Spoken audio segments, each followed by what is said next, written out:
Human resource development is key to the progress and prosperity of any country. Analyze and recommend measures to improve human resource development in Pakistan. Right? ये एक ऐसे है. अब पाकिस्तान का जो rank है human resource में, वो तो आप लोगों ने जो रीसेंट उसका रैंक है वो तो पता कर लेना है, लेकिन बहुत नीचे है. मतलब 130s में 135 में पाकिस्तान का रैंक किसी वक्त में आता रहा. इस वक्त का नहीं मुझे पता, लेकिन in the last decade Pakistan's rank wasn't good and it is not good even now. अच्छा, ह्यूमन रिसोर्स डेवलपमेंट है क्या? सबसे पहले तो ये देखना है, ह्यूमन बीइंग को डेवलप करना, इंसान जो कि मरकज है इस यूनिवर्स का according to the liberal theory, and whose happiness is sought in all the state, the development of that man in terms of economy, social status and happiness. अगर इंसान या मैन डेवलप होगा तो वो हैप्पी होगा.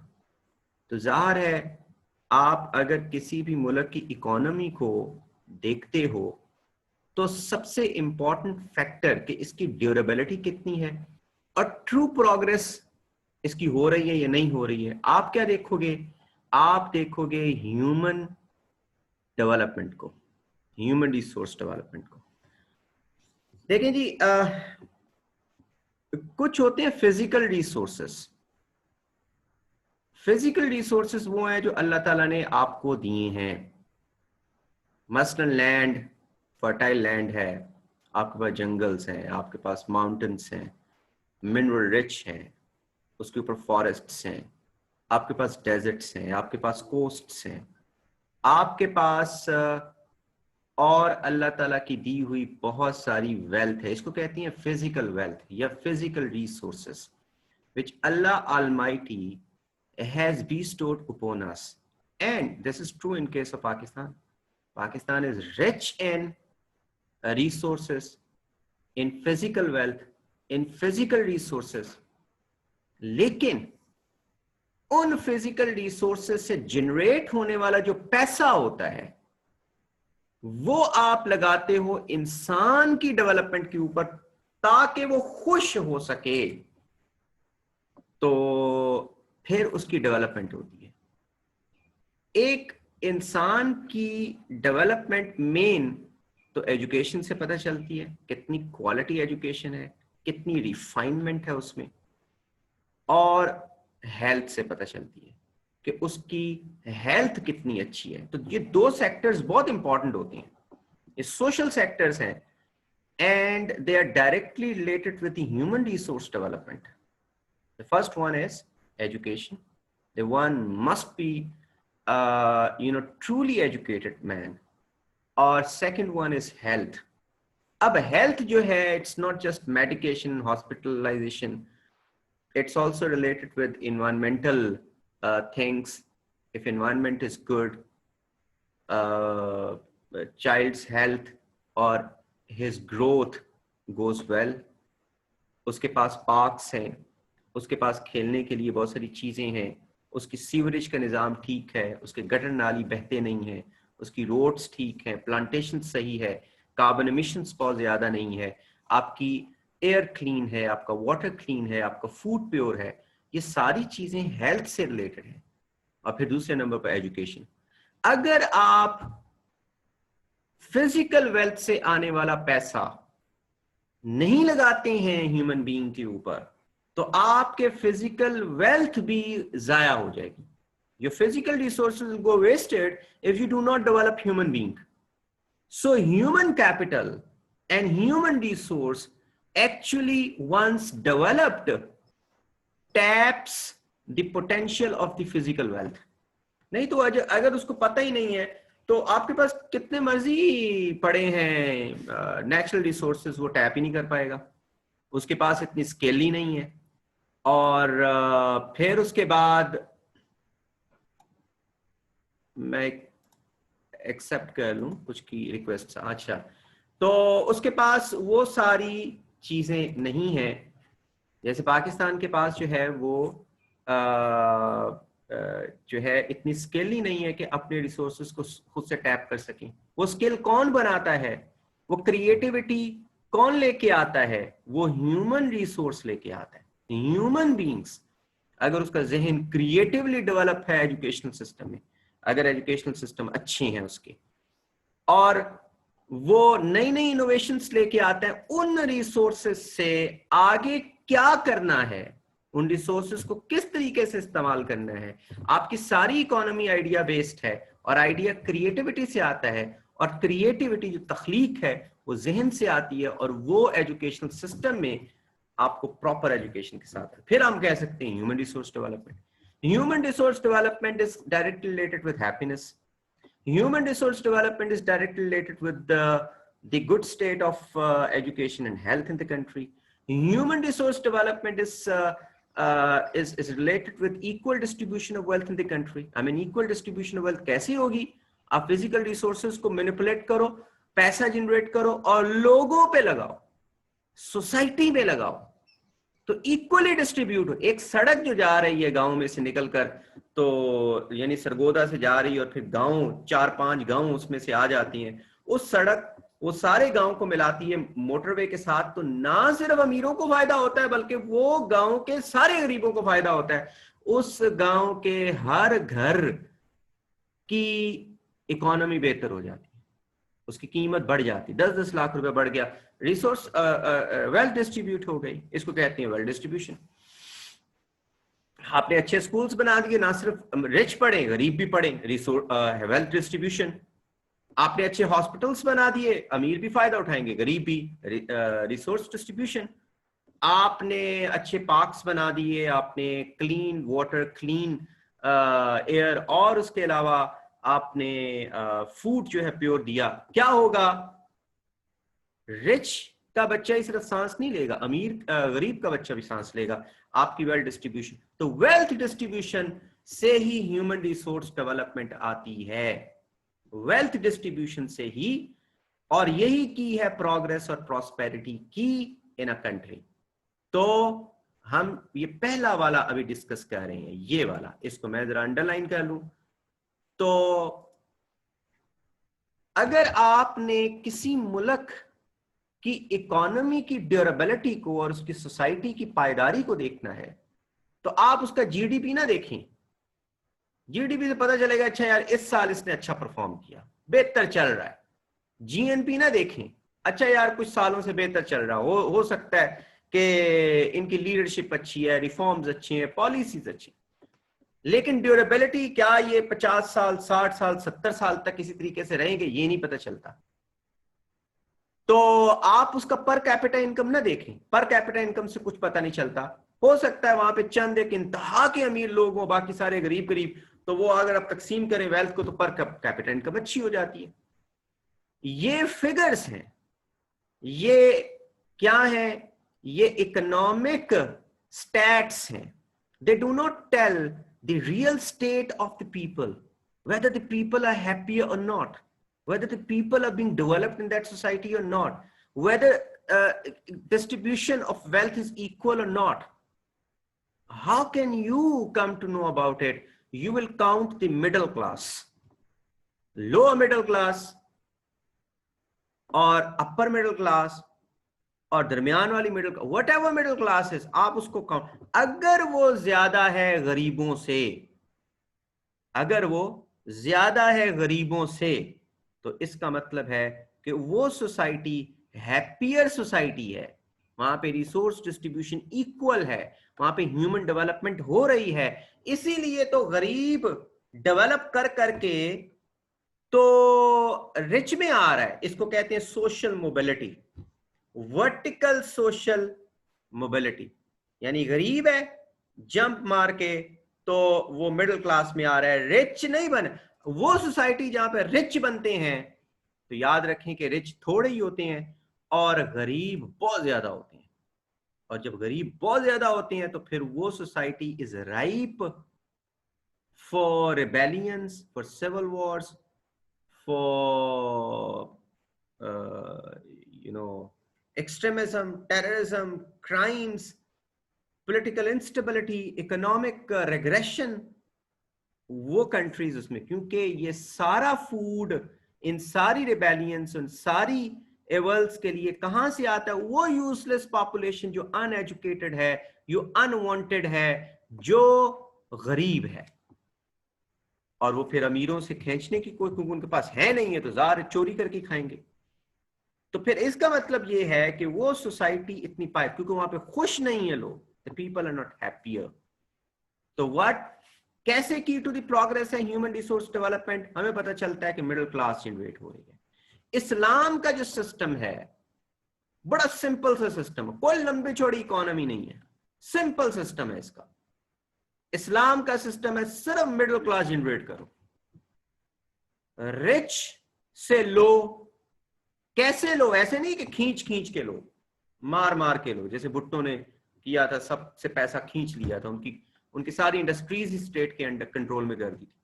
ऐसे नहीं लो, ज़ाहिर है उनकी मेहनत है, पता नहीं कितने सालों की उन्होंने, कई लोग जो है वाकई उनके साथ जुल्म भी हो जाता है, लेकिन आप कैसे लो? आप जस्टिफिएबली उनसे लो, आप टैक्स लगाओ अमीरों के ऊपर, गरीबों के ऊपर नहीं। आप अमीरों के ऊपर टैक्स लगाओ, जिसके पास अपनी जरूरत से ज्यादा इस्लाम में वो अमीर है, वो अपनी जरूरत से ज्यादा जो है वो दे दे स्टेट को, स्टेट उसको देती है गरीब को। गरीब जंप मार के कहां आ जाता है? मिडिल क्लास में, लो मिडिल क्लास। ये जो अमीर जिसके पास अपनी जरूरत से ज्यादा है, वो जंप मार के कहां आ जाता है? अपर मिडिल क्लास में। क्या चीज मजबूत होती है? मिडिल क्लास मजबूत होती है। सिंपली इस्लाम के 2-3 टैक्सेस हैं, ज्यादातर टैक्स, 2 टैक्सेस हैं, एक है ज़कात, एक है अशर, बस जस्टिफिएबल। और किन से लेने हैं? जिनके पास अपनी जरूरत से ज्यादा है, उनसे नहीं लेने जिसके पास है ही नहीं है कुछ। तो जिसके पास अपनी जरूरत से ज्यादा है उससे लो। अब हमारी गवर्नमेंट क्या करती है पाकिस्तान में, खासतौर पे ये थर्ड वर्ल्ड कंट्रीज में, वो सबसे इक्वली लेती है इनडायरेक्ट टैक्सेस के जरिए से। इनडायरेक्ट टैक्सेस, साबुन की टिकिया है, आटा है, घी है, या आपका ये इलेक्ट्रिसिटी है, सबने इस्तेमाल करनी है, इसके ऊपर टैक्स लगा दिया। वो किसने देना? अमीर ने भी देना, गरीब। अमीर को कोई फर्क नहीं पड़ता थोड़े बहुत पैसों का, क्योंकि उनकी जरूरत से ऊपर जितना पैसा उसका इतना सा प्रोपोर्शन उसमें से वो दे देते हैं। साबुन की टिकिया 100 रुपए की है, 20 रुपए की थी, बाकी टैक्स लग के 100 रुपए की, उसको कोई फर्क नहीं पड़ता 50-60 रुपए से। फर्क किसको पड़ता है? गरीब को, जो 20,000 रुपए कमा के लेके आ रहा है, जो 10,000 रुपए कमा के लेके आ रहा है, जिसके पास है ही नहीं, उसको फर्क पड़ेगा। अच्छा, तो ये इनइक्वल डिस्ट्रीब्यूशन है टैक्सेस की। इस्लाम का सिस्टम क्या कहता है, और इवन दुनिया का सिस्टम भी इसी के ऊपर चलेगा। वो इनकम टैक्स होता है, डायरेक्ट टैक्स अमीरों से लेकर गरीबों को दिया जाता है, और गरीबों को कैसे देते हैं? सोशल वेलफेयर के कामों के जरिए से उनमें डिस्ट्रीब्यूट होता है। तो इस्लाम का क्या है? आप टैक्स लगाओ अमीरों के ऊपर। टैक्स कौन सा? ज़कात और अशर, यानी उनकी जरूरत से ज्यादा। वो जब आप ले लोगे, स्टेट ले लेगी, तो गरीबों पे खर्च करेगी। कैसे खर्च करेगी? रोड्स बनाएंगी, स्कूल्स बनाएंगी, यूनिवर्सिटीज बनाएंगी। फिर उसके बाद उस पैसे से जो अमीरों से टैक्स के जरिए से लिया गया है, फैक्ट्रीज बनाएगी जहां पे गरीबों को जॉब मिलेगी। फिर उसको सोशल जो सपोर्ट सिस्टम है उसके जरिए से इतने इंतहाई गरीब लोगों को वैसे घरों में जाके पैसे दे देगी, डिस्ट्रीब्यूट कर देगी। तो हॉस्पिटल्स बनाएगी। वो एक तरह से किसके लिए सारा फायदा हो रहा है? वो गरीबों के लिए फायदा हो रहा है। और गरीब को जॉब मिलेगी, उसका बच्चा तालीम हासिल करेगा, उसको सेहत मिलेगी, और सेहत के जरिए से वो ज्यादा अच्छे तरीके से काम कर सकेगा। तो इस तरीके से वो जो है वो जंप मार के लो मिडिल क्लास में आ जाएगा। तो इस तरह से हम लोग कह सकते हैं कि human resource development is key to the progress and prosperity of any country. अब एक और भी इंपॉर्टेंट चीज है, human resource development is different in different civilizations. today's civilization, which is called post-modern civilization or political civilization. In that political civilization, Allama Iqbal once said in his reconstruction of Islamic thought, शायद उन्हें कहा था कि ये जो political civilization है जिसमें distribution of wealth is unequal, जो कि कैपिटलिस्टिक नोशंस रखती है, जिसमें सारी कंसंट्रेशन कुछ लोगों के हाथ में पैसे की आज, इसमें इंसान जो है उसकी डेवलपमेंट को नाम दिया गया किसके साथ? इकोनॉमी के साथ। इंसान को कहा गया है कि he is a human capital या human resource because he sells in the market. Man has become in this political civilisation which was created by Europe or today's post-modern civilization, man is a product, a commodity to sell in the market. हम क्या कहेंगे कि ये इंसान कितने पैसे कमाता है, इसकी वैल्यू ये है, इसका ये कैपिटल है, man is a capital. क्यों? क्योंकि he goes into the market and he earns money. So that is why he's a capital and his value is determined by the remuneration he receives from the job or from the business. हम कहते हैं इसकी बड़ी value है यार, लेकिन वो ये जो पॉलिटिकल और ये जो प्रोडक्ट है ये बड़ी मटेरियलिस्टिक किस्म की प्रोडक्ट है, इससे मटेरियलिज्म आता है, इसके साथ फिर जो गसब है वो ज्यादा से ज्यादा बढ़ता है, अमीर से अमीर तर होने की कोशिश करता है, इवन गरीबों के इस्तेहसाल के ऊपर इवन मॉरल वैल्यूज को साइड पे रख देता है, इवन चोर लफंगा और इवल पर्सन भी सोसाइटी में बड़ी इज्जत हासिल करता है, क्योंकि पोस्ट मॉडर्न सोसाइटी में उसकी वैल्यू डिटरमिन की जाती है वो कितना पैसा कमा रहा है, उसके पास कितनी गाड़ियां हैं, उसकी इज्जत है मुआशरे में। और जो इस्लाम है, जो इस्लामिक सिविलाइजेशन है, that does not emphasize upon the materialistic value or development of human being. In Islamic civilization or Eastern civilizations, mostly the religions which exist in Eastern civilization, their major purpose is to manufacture a human being based upon cultural product. तो वो man जो है is a cultural product. When he is highly civilized, when he knows what is the purpose for which he was sent by God in the world, when he knows what is the value of ethics, when he knows that he will do sacrifices not for the sake of any materialism, but for the sake of his own soul enrichment. तो वो इंसान को पैदा करना है। तो जो आप देखते हैं पॉलिटिकल सिविलाइजेशन या पोस्ट मॉडर्न सिविलाइजेशन जो कि यूरोप से या वेस्ट से आई है, जो अमेरिका से है, अमेरिका मौजूद है, उनकी वैल्यू का हिस्सा है। There is a fundamental right given to the Americans in the Constitution, and that is a free access to materialism, to the pursuit of materialism. हर बंदे का हक है वो materialism को pursue करे। तो हमारी जो है वो हमारी जो ग्रोथ है, जो इस्लामिक सोसाइटी है, इस्लामिक सिविलाइजेशन या ईस्टर्न सिविलाइजेशन जो ग्रो करती है इंसान को, वो उसका खमीर अपने कल्चर में गुधा हुआ होता है। और वो क्या है? वो है ethics. One is valuable, why? Because his saintly characteristics. One is valuable, why? Because he is an obedient to his parents and teachers. He is valuable, why? Because he does not lie. इस civilisation में एक गरीब की बच्ची की शादी एक Prince के बेटे के साथ भी हो सकती है, क्योंकि यहाँ पे लंबा चौड़ा वो मटेरियलिज्म का डिफरेंस नहीं होता। तो ये डिफरेंस है ह्यूमन रिसोर्स डेवलपमेंट, कहां पे? इस्लाम में या ईस्टर्न सिविलाइजेशन में और वेस्टर्न सिविलाइजेशन में। हम कहते हैं कि who is human? Human being is the product of culture. वो कहते हैं नहीं, human being is the product of market की प्रोडक्ट है ये। अच्छा चलो, ये तो आप लोगों को पता चल गया। मैं वैसे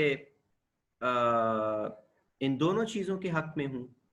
जाहिर है सबसे पहले तो आपके अंदर एथिक्स होनी चाहिए, पावरफुल एथिक्स।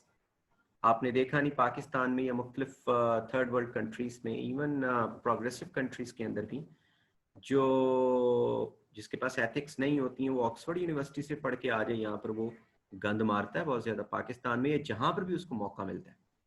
लेकिन जिसके दिल में खुदा का खौफ होता है वो रात के अंधेरे में भी सड़क पे जा रहा होगा और लाइट जो है वो रेड होगी, कोई भी उसको देख नहीं रहा होगा, सिर्फ अपने खुदा के खौफ से वहां पे रुक जाए। ये होती है प्रोडक्ट। लेकिन आप वेस्टर्न जो सिविलाइजेशन के पढ़े लिखे लोग देख लें, जैसे मैं मिसाल देता हूँ बेनजीर भुट्टो, बड़ी जबरदस्त किस्म की ऑक्सफोर्ड जो लिटरेट थी, उन्होंने वो जब एक दफा एक आई थी जुगनू, बहुत बड़ी ये जो रिपोर्टर है मेरे ख्याल सेठी की बीवी है, नजम सेठी की बीवी है, तो वो एक प्रोग्राम में बता रही थी, जो मैं उसको सुन रहा था, वो कह रही थी कि जब मैं वो अपने बारे में कह रही थी कि she was a great supporter of Benazir Bhutto. While she was sitting with Benazir Bhutto, she asked her कि बीबी आपकी इतनी फॉलोइंग है, आपकी पार्टी एक कल्ट बन चुकी हुई है, लोग आप पे सेक्रीफाइसेस देते हैं भुट्टोइज्म के नाम, फिर इतनी करप्शन क्यों? तो कहती है बीबी ने मुझे आगे से जवाब दिया कि ये जो लोग मेरे साथ आज हैं, इन्होंने हमारे लिए बड़ी कुर्बानियां दी हैं 1980s में मार्शल लॉ के खिलाफ और जनरल्स के खिलाफ। अब जो पौध आई है जिनके साथ हमारा मुकाबला है, उनको जनरल्स ने क्रिएट किया, यानी जनरल ज़ियाउल हक की बाकियात हैं, नवाज शरीफ वगैरह। तो अब जिन्होंने हमारी पार्टी के लिए कुर्बानियां दी हैं, क्या हम उनके लिए कुछ ना करें? तो यहां पर तो फेयर हो जाती है करप्शन। देखिए आप, एक इतनी ऑक्सफोर्ड लिटरेट बंदी है, कितना पढ़ी लिखी है, लेकिन जहां उनको मौका मिला है, क्योंकि उनको यूरोप में मौका नहीं मिल सकता, वहां पर तो चेक एंड बैलेंस बड़ा स्ट्रांग है, इंस्टीट्यूशंस बहुत पावरफुल है, वहां पे तो पुलिस इतनी पावरफुल है कि सार्जेंट जो है प्राइम मिनिस्टर को गिरफ्तार कर सकता है गलत ट्रैफिक के रूल्स तोड़ने पर। यहाँ पर तो इतनी इंस्टीट्यूशंस पावरफुल है ही नहीं है कि वहां पे एक छोटा आदमी जो है इस तरीके से कर सके। तो जहां मौका मिलता है फिर ऑक्सफोर्ड लिटरेट लोग भी अपना हाथ साफ करते हैं, मासवाए वो लोग जिनके दिल में खुदा का खौफ बैठा होता है।